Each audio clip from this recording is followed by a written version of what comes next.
All right, welcome back, everyone. Today we're doing another deep dive, and this time we're heading into the lowlands of Lemoyne. That really evocative landscape, right?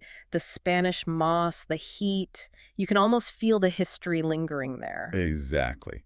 And that history is key today. We're tackling a question. Well, what happens when a war ends on paper, but maybe not in people's minds? A lingering conflict. Yeah. And we're focusing specifically on a group mentioned in our sources, the Lemoyne Raiders. Right. And our goal here really is to dig into the source material we have. It's titled The Lemoyne Raiders, Echoes of a Lost Cause. We want to unpack who they are, what's driving them. And why they're more than just, some historical footnote. Precisely. Because the sources, they paint this really vivid picture, a group kind of born from defeat, but still fighting their own war, a private war. Okay, so let's start with what you might see if you encountered them. The sources, they immediately mention a very specific look. Yeah, the signature gray military coats and yellow neckerchiefs. It says they cut a striking figure. And this is important. Not ragged bandits, but a self-styled militia ready for war. Yeah.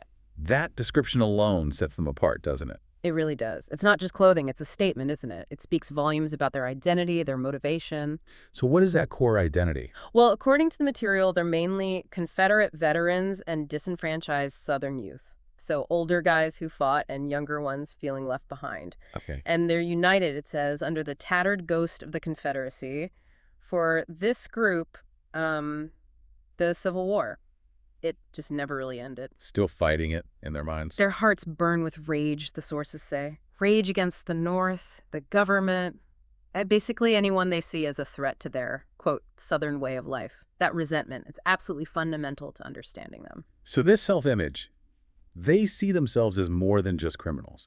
The sources state they view themselves not as common criminals, but as avengers fighting a righteous cause against an occupied land. Right, a noble cause in their own eyes. Yeah. But how does that self-perception stack up against what they actually do? That's the critical disconnect, isn't it? Because despite this idea of a righteous cause, the reality described is, well, it's brutal. The sources say they've descended into nothing more than a violent extortionist gang. So what kind of actions are we talking about? Specifics include robbing stagecoaches, ambushing travelers. It even mentions executing government officials right out in the open. Wow. Yeah. And it's particularly grim for Northerners and outsiders who happen to be in raider territory, often found, the sources say, hanging from trees or riddled with bullets. So a stark contrast to that Avenger image. You'd almost expect a group like that, fueled by rage, to be disorganized, chaotic. But the sources paint a different picture. They really do. It highlights their discipline. Things like coordinate patrols, set elaborate ambushes, and maintain disciplined firing lines. That sounds military. Exactly. It's not random violence. It's planned. It's organized. And that organization extends to their resources too, right? Oh, absolutely. The material calls their operations well-structured and militaristic, and they're not just armed with old muskets. We're talking superior arms and ample ammunition. Where are they getting this stuff? Surplus rifles, captured Union weapons, apparently crates of black market ordnance. And how do they get it? Through their other activities, moonshine and arms rackets. So they're funding themselves through crime, essentially. Pretty sophisticated crime, it seems, which makes them a much more dangerous proposition than your average band of outlaws. And their influence, it's not just one small area. No, not at all. The sources say they operate throughout Lemoyne. They're haunting the roads and Scarlet Meadows, harassing people in roads, even threatening the wealthier parts of Saint-Denis. So a wide net. A very wide net. And they make these raids on the border with New Hanover, too. Almost like they're deliberately showing that the official law can't touch them, sending a message that no lawman can keep them at bay. It takes more than just guns to control that much territory, though. How are they managing it logistically, financially? That's another layer the sources reveal. Their support.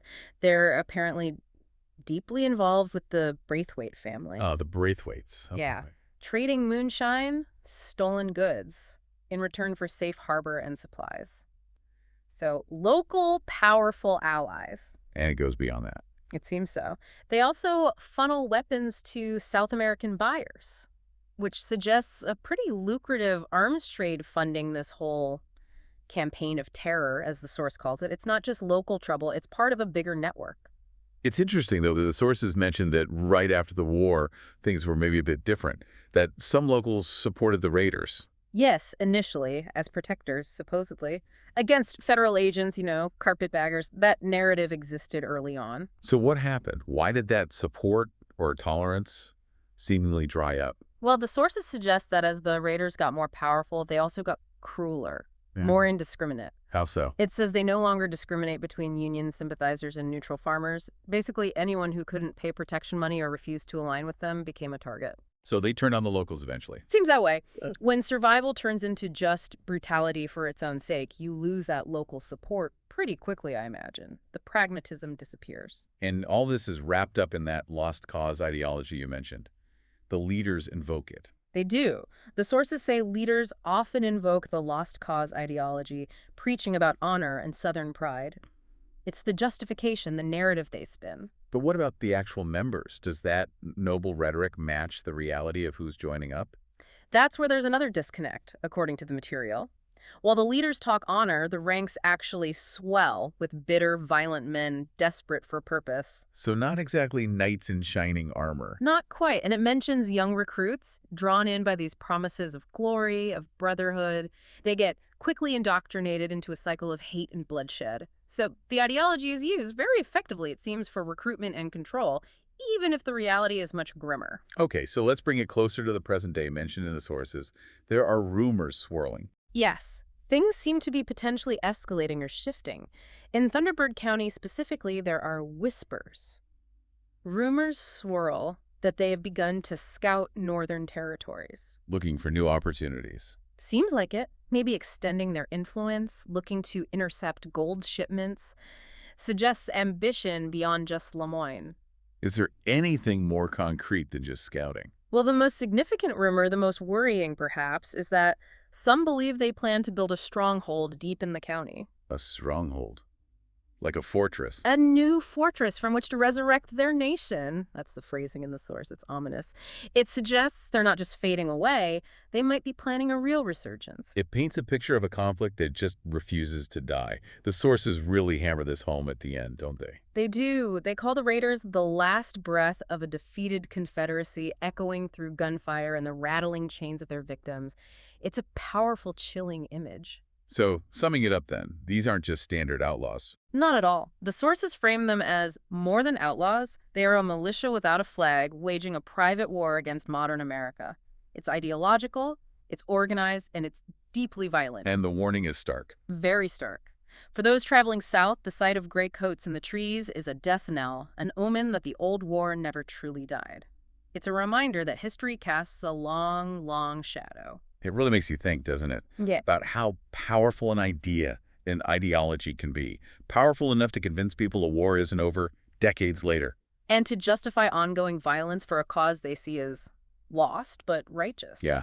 What does it actually mean for a war to be over? And what happens when those echoes, those ghosts of the past, refuse to fade away?